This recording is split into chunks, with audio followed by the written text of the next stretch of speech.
অন্যদিকে পড়ুয়াদের কথা ভেবে স্কুলে ফিরলেন আরামবাগ হাই স্কুলের চাকরিহারা শিক্ষিকা শেফালী মণ্ডল। সুপ্রিম কোর্টের রায়ে বাকিদের মতো তারও চাকরি চলে যায়। শেফালী জানান, মানসিকভাবে ভেঙে পড়লেও মুখ্যমন্ত্রীর আশ্বাসের উপর ভরসা রাখছেন, তাই ফের স্কুলে ফেরার সিদ্ধান্ত নিয়েছেন তিনি।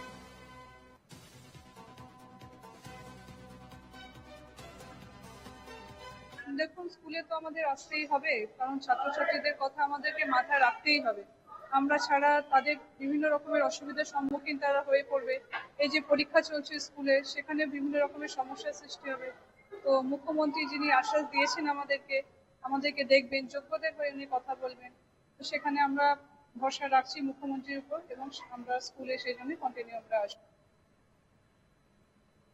দীর্ঘ 7 বছর ধরে শেফালী ম্যাডাম আমাদের এডুকেশনের শিক্ষকতা করছেন। খুব ভালো।